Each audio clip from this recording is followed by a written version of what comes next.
E aí, tudo de bom? Eu espero que vocês estejam bem, que vocês estejam em casa, quem pode, e que vocês estejam curtindo esses conteúdos sobre o mês do orgulho LGBT que estão rolando aqui. E hoje viemos aqui de novo para trazer mais informação sobre um assunto que é tão legal e que eu amo muito, que é sobre LGBT nas mídias, nas redes sociais. E eu também tenho convidado especial para me ajudar a trazer esse assunto tão importante para vocês. Bom, quando a gente fala de representatividade, a gente está indo muito além de falar das marchas, de falar da sigla LGBT, do quanto é importante a gente acrescentar cada vez mais pessoas e representar cada vez mais o nosso público. Mas uma das coisas mais importantes, pelo menos ao meu ver, é a nossa representatividade não só no meio social, mas também no meio midiático. Porque através das mídias, entenda ela como mídia offline, mídia online. Quando eu falo de offline, eu falo de revista, de outdoor, de um panfleto, por exemplo, ou de uma televisão, ou de um rádio, ou a gente está falando de internet quando a gente vem para mídias online. Enfim, a nossa representatividade tem que estar nesses meios também, porque são eles que vão ajudar a difundir a nossa cultura, as nossas ideias e a nossa resistência no meio midiático. Para vocês terem uma noção, a primeira mídia voltada ao público LGBT no Brasil, ela surge logo no afrouxamento da ditadura militar. Pois é, assim como no contexto histórico estadunidense, aqui a gente também tem uma história bem parecida quando a gente fala de resistência. Quando teve o afrouxamento da ditadura militar, e quando eu digo isso, eu quero falar da censura. Quando o governo da época deu uma afrouxada na censura, começaram a pipocar várias coisas que antes estavam sendo barradas. E uma delas foi o boletim que foi feito, chamado Lampião de Esquina, que foi o primeiro boletim voltado para o público LGBT e feito pelo público LGBT. Mas o que trazia esse boletim? Esse boletim era cheio de informações sobre cultura, cinema, moda, rádio, artistas, música, não sei se eu já falei isso, e também continha cartas de amor para aqueles que não conseguiam estar junto da sua pessoa amada, enfim. Tinham muitas histórias sobre aqueles que conseguiram resistir a perseguições e tal. Foi muito importante para a época, foi um marco histórico e registrado que marcou o início de uma forma escrita, de uma forma de propagar essa cultura LGBTQIA+, na época. Mas, antes disso, a gente tinha também Rogéria dando as caras no cinema brasileiro.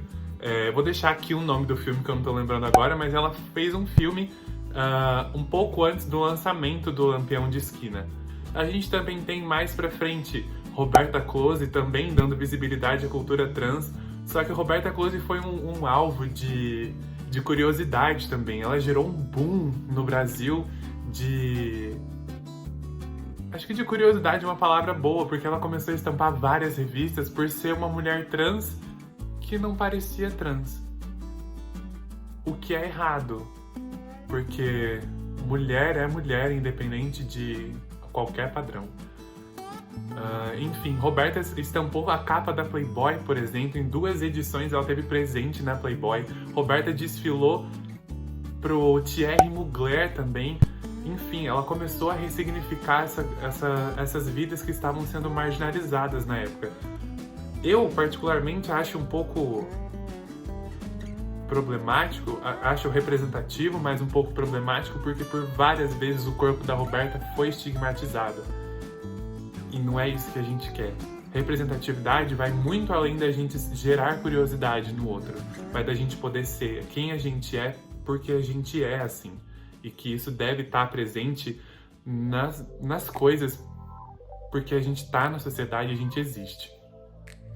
Mais tarde, a gente também tem Vera Verão, Nani People, Cazuza, a banda Secos e Molhados, Clodovil, Isabelita do Patins, por exemplo, que estampou uma campanha publicitária de meias na década lá mais ou menos pelos anos 80, 90. A gente tem Nani People trazendo várias sketches de humor e fazendo participação em vários programas. A gente tem a própria Rogéria voltando para a televisão brasileira, atuando em diversos papéis diferentes.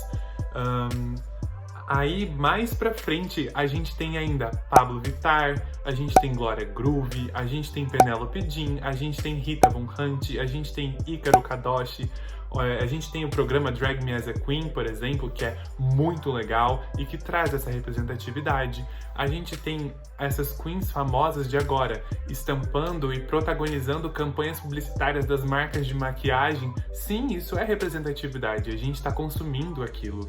A gente está propagando para o mundo que homem pode sim usar maquiagem, que deve sim usar maquiagem, porque isso não é correspondente a gênero algum. A gente tem também Leia T, por exemplo, que é uma representatividade trans, e se você não conhece essa história, eu sugiro que você vá procurar, porque Leia T conta de uma forma tão natural e de uma forma tão bonita tudo que ela passou, e é inspirador mesmo. Por exemplo, ela foi a primeira mulher trans a aparecer numa abertura de Olimpíadas. E isso é incrível, porque além de ser a primeira mulher trans a fazer isso, ela é uma mulher trans brasileira que apareceu nas Olimpíadas do Brasil, por exemplo. Isso é muito incrível. A gente tem Valentina estampando capas de revista, a gente tem uma Vogue com uma mulher trans, por exemplo. Isso é representatividade. Quando a gente tem Ana Carolina tocando nas novelas, quando a gente tem Pablo Vittar e Glória Groove tocando nas novelas, quando a gente tem Maria Gadu estourando nas rádios, Ana Vilela fazendo sucesso, isso é representatividade. Representatividade vai muito além do que de simplesmente existir um personagem gay, existir um personagem lésbica, existir um personagem, sei lá, alguém colocar uma pessoa cis para fazer um papel trans, por exemplo. Vai muito além disso. As pessoas, nós, enquanto LGBTs, nós temos que ocupar espaços, e esses personagens que nos representam, essas pessoas que estão à frente do movimento, que estão lá estampadas em revistas, em jornais, criando música ou criando conteúdos na internet, eles têm que ser um de nós. Eles têm que representar a realidade que a gente vive. Não é sempre que esses personagens fazem jus ou prestam um serviço positivo para a nossa sociedade, para o nosso grupo. E para falar um pouco sobre as mídias e trazer uma outra visão, eu chamei um convidado que eu amo de paixão e que tem muito conteúdo para trazer para vocês. É o Gui Popolin, e ele vai falar um pouco sobre essas representatividades LGBTs nas mídias e vai trazer também um pouco da opinião dele sobre tudo isso. Veja aí. Oi, gente, tudo bem com vocês? Eu sou Guilherme Popolin, jornalista, doutorando em comunicação pela Universidade Federal Fluminense e DJ nas horas vagas. Primeiramente, eu quero agradecer ao Joy pelo convite, porque debater e trazer à tona os assuntos que dizem respeito à diversidade e às diferenças nunca é demais, especialmente no mês de junho, que é quando celebramos o mês do orgulho LGBTI+. E agora em 2020, junho acaba tendo um significado ainda mais potente. Além da comunidade LGBTI+, outras minorias sociais, o que não significa que são minoria em números, importante destacar, estão se levantando contra um governo que nos ameaça e desumaniza constantemente. Então, quando falamos que nós, da comunidade LGBTI+, somos uma minoria, isso tem a ver com a representatividade que temos em vários âmbitos da sociedade. Mas hoje eu vou falar um pouquinho e trazer algumas questões para refletirmos sobre a representatividade LGBTI+, na mídia. A representatividade na mídia tem a ver com a maneira que as pessoas LGBTI+, vão ser representadas em novelas, nos filmes, nas séries, no jornalismo, na publicidade e por aí vai. O que não quer dizer que basta colocar, por exemplo, um personagem gay em uma novela para sermos representados efetivamente. E aqui eu falo a partir da minha posição de homem cis gay. Se esse personagem gay é estereotipado, funcionando como um alívio cômico para o público rir dele e não com ele, se esse personagem é retratado de modo pejorativo, isso não é representatividade. Um exemplo disso é o personagem Cro da novela Fio na Estampa da Globo, e que mais tarde virou até filme, né? O Cro, ele é um desserviço, gente, deixando claro que as gays afeminadas devem ser representadas sim, mas não serem resumidas a isso, como é o caso do Cro, que é apenas um personagem caricato, exagerado, chaveirinho da patroa hétero, que inclusive ela humilha e subjuga o funcionário constantemente. Ou seja, gente, é tudo errado. E é pela mídia que nós temos contato desde criança com essas referências. E por isso a representatividade é importante. Não adianta nada e não agrega em nada à luta LGBT uma novela, por exemplo, ter um personagem gay se o efeito desse personagem for um efeito negativo. Falando por mim, quando eu era criança, nos anos 90, a representação dos gays na TV, principalmente, era no sentido de alívio cômico, eram figuras retratadas sem complexidades, ocorria uma completa desumanização mesmo. No meu caso, eu sabia que ela era diferente, mas ainda vivia naquele processo de descoberta. Então era difícil ter apenas referências negativas, porque eu pensava, se ser gay é ser assim, motivo de chacota, eu não quero ser. E aí vem a questão da repressão, que também já é um outro assunto. Eu lembro muito do Seu Peru, da escolinha do professor Raimundo, do Pete Bicha, por exemplo. Personagens que colocavam os gays dentro de caixinhas. Não havia personagens complexos que fossem personagens gays realmente inspiradores. Então, voltando um pouquinho a falar do Cro, ele é interpretado também por um ator hétero branco que já declarou que não vê problema nenhum no personagem, o que é muito sintomático porque quanto mais privilégios uma pessoa tem, parece que menos ela consegue enxergar as complexidades e as subjetividades do outro, né?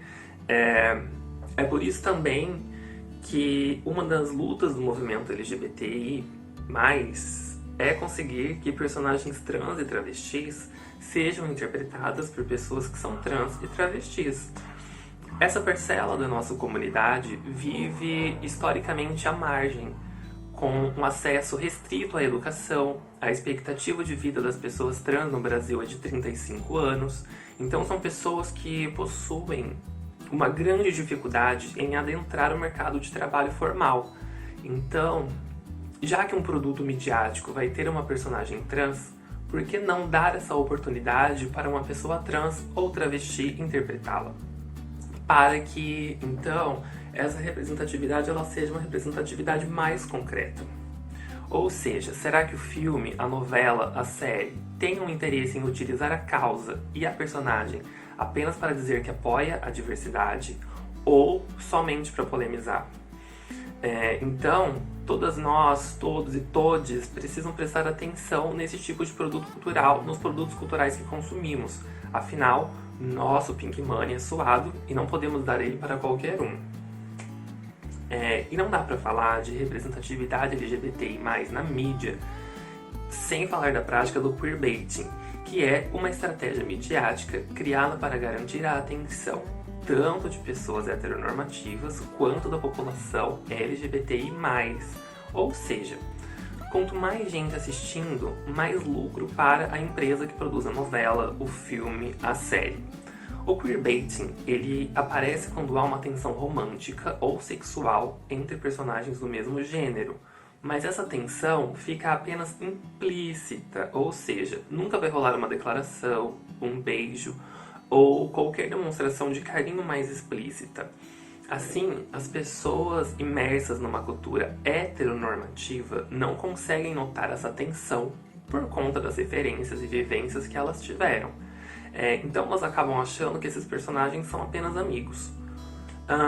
Por outro lado, as pessoas LGBTI+, vão perceber que tem algo de diferente entre aqueles personagens, mas tudo fica no patamar da sugestão e nunca se concretiza nada. Enfim, gente, por mais que um programa seja fofinho, que apresente personagens progressistas, não podemos esquecer que um produto cultural é produzido por uma empresa que trabalha sob a lógica do quê? Do capitalismo. E, para o capitalismo, só uma coisa importa: o lucro.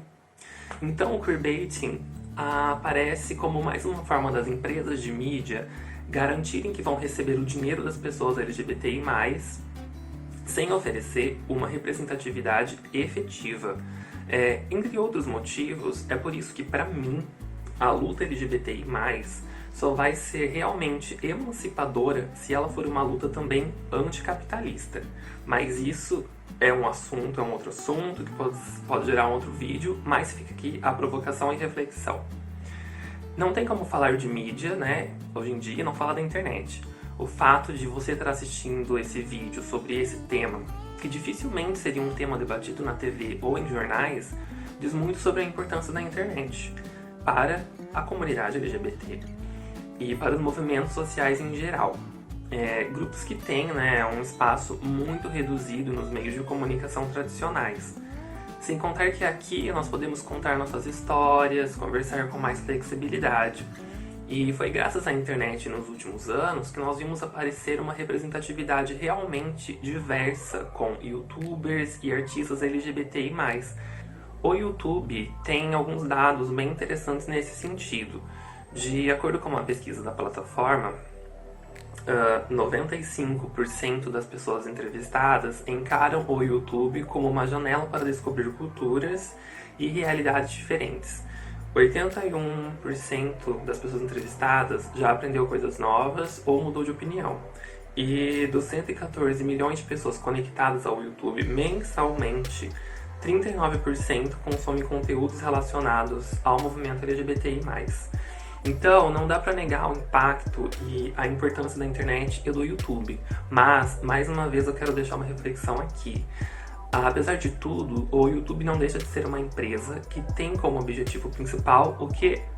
O lucro. Então, é importante valorizarmos e ocuparmos sim a plataforma, mas não devemos endeusar ou achar que todos os nossos problemas estão resolvidos porque agora temos como fazer nossa voz ser ouvida.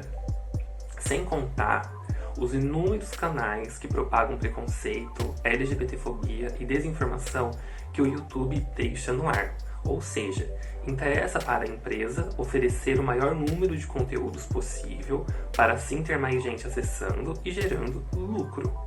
Neste sentido, por fim, temos a representação LGBTI+, na publicidade. A publicidade aparece como mais um espaço de disputa de representatividade.